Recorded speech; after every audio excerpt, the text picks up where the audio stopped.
Hi everyone, Vacha here from Recording Studio 9 and thanks for joining me again today. In part 2 of series of Behringer's Xenyx UFX1604 16-channel mixer and audio interface, we're going to be looking at channels 3 to 16 and find out what the options are in those channels and compare them to channels 1 and 2. As well as in the end of this video, I will do a summary of the audio routing of those 16 channels. Channel inputs 9 to 16 are different from the other channels is that they are missing the XLR microphone level input. They are only for line level signals. They can operate as mono or stereo pair. For mono signals, like mono synthesizers, just plug into the line in left and the signal is split between the left and the right for that channel. Or if you have a stereo signal, like a stereo synthesizer or the drum machine, then both inputs left and right are processed independently for that stereo channel. The input gain knob provides minus 20 dB to plus 20 dB gain for both left and right as the balanced line inputs.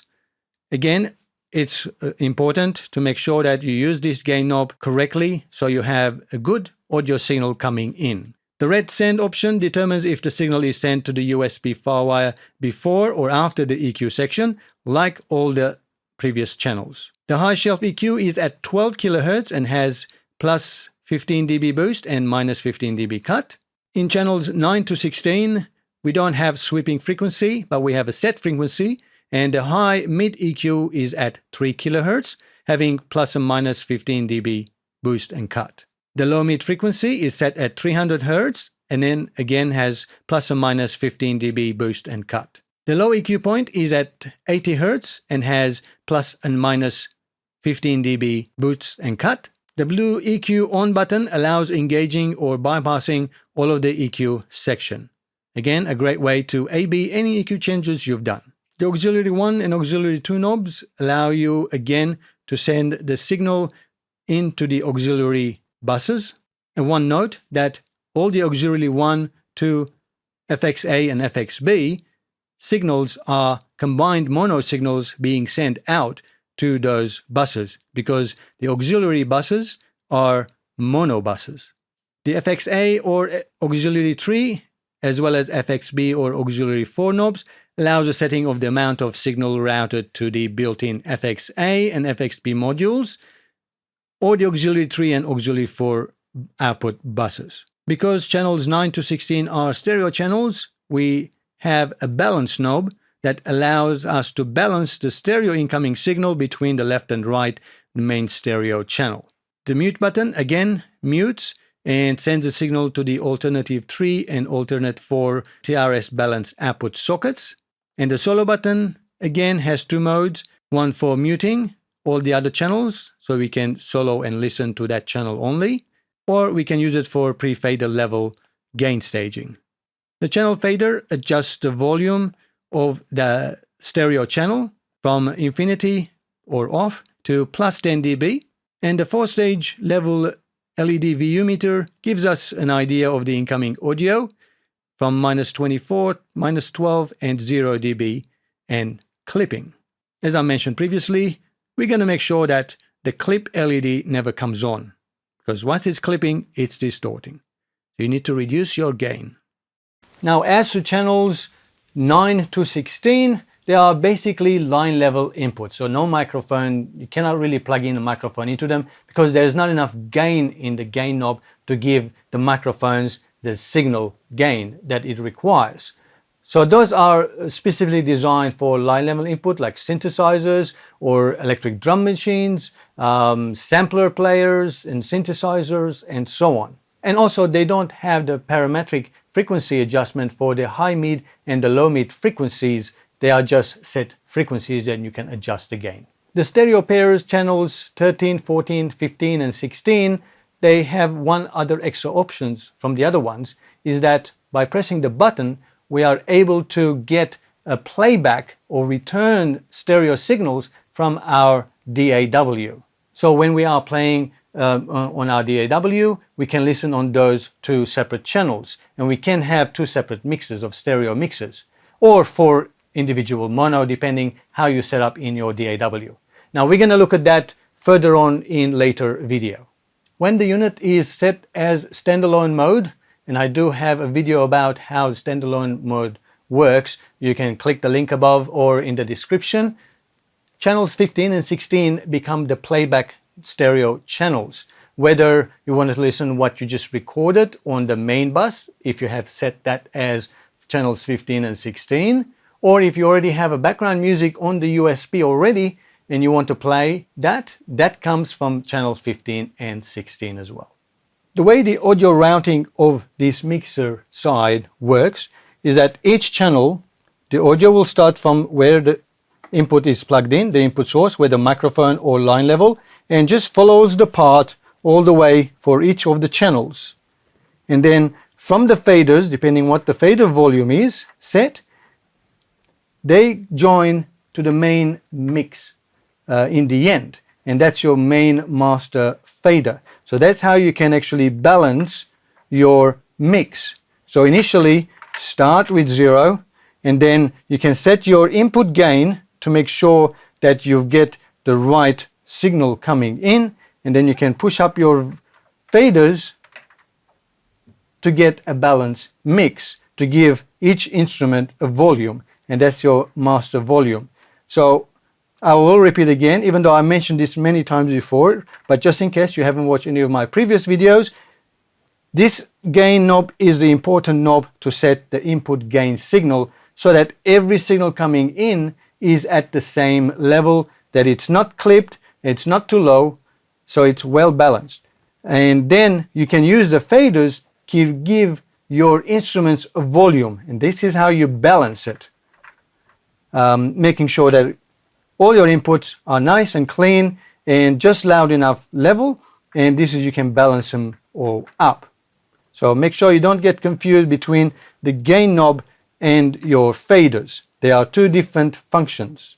Now, even though I will make a detailed video about our auxiliary channels, just think in the way that auxiliary channels tap off the channel either before or after the fader, depending on the switch that you have set. So the signal coming in will follow up all the way through to the fader, but at the same time, depending on the knob that you have, it will actually go to the send. And that's a separate output at the back, and it has nothing to do with the main volume. So if you have your, let's say your auxiliaries as pre-fader, you could have all your faders down, master faders down. You can turn this auxiliary send up, and then you've got auxiliary send. That signal will still go out into the output regardless of this, because you are tapping through to the signal, because the signal is still following all the way through. And then if you have the pre and post to post by pushing it down, that means now that signal is not going directly, but it's following after the fader. So you won't hear anything until you turn the volume up of the fader. So that is something I will go in more detail in a later video, because that is quite interesting routing options available in mixers, and a lot of people get confused, especially musicians who are not, too tech savvy about how mixers work. They just want things to work. But understanding how auxiliaries work with pre and post option, it will make things really easy. Now, as to the audio interface side, remember these buttons at the front where it says pre and post and option? Well, the signal will come in, and then up to that point, depending whether you press the button down for post or pre, the signal will go to your USB or firewire to your DAW.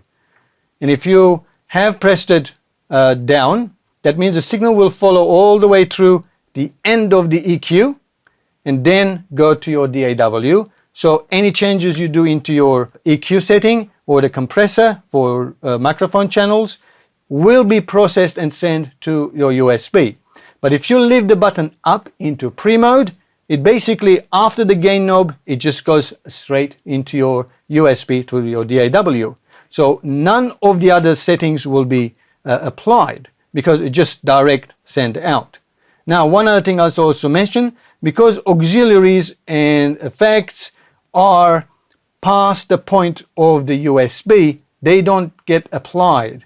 And technically, it doesn't also make sense to actually send into the USB signal any of the effects and auxiliaries, because it just completely defies the point. Because what you want to do is record all of your 16 channels separately dry into your DAW, other than being able to set the compressor and the EQ if you really need to. And I talked about this in earlier video. So in simple terms, regardless of your faders, the audio will still go into a USB, or if it's in standalone mode, into your external USB hard drive, recorded, even if you don't have the faders up. So even if you're recording in your DAW, you have these faders down, it will still record, because it has nothing to do with the faders. That's your mixer section. This is your mixer section, and the DAW section ends either here or after the EQ. Now, I have been asked whether it's going to be possible to record the built-in effects into those 16 tracks or into your DAW. Well, it is possible through the audio routing system here, but you will be sacrificing some of those channels, 13 and 14, as I mentioned, and 15 and 16. So depending how we route the audio, if you're not using all 16 channels, then it's sort of, yes, possible to do it. And I will go into the detail in the later video. Well, I hope this video helped you out to cover all of the channels now. Hopefully you do understand how all 16 channels of the mixer work and all of their routing system. If you have any further questions, feel free to comment below, and I'm more than happy to answer them for you. But some of those questions might be answered in a later video. So for that, make sure you subscribe to my channel and hit that bell as well. So as soon as I upload a video, the next part of the series for the Behringer Xenyx UFX1604, you will be notified. And just a quick add-on message. If you'd like to support my channel, I do have a Patreon page. You can support me there as well. I will leave the link below. Much appreciated. Because I do have plans to organize giveaways of prizes, of whether they're software or even hardware gear that I review, and I will be giving them away to my Patreon supporters. So if you'd like to support me there, doesn't matter whatever the amount is, I'll really appreciate it. Till next time, as always, thanks for watching and have a great time making music. Cheerio, guys.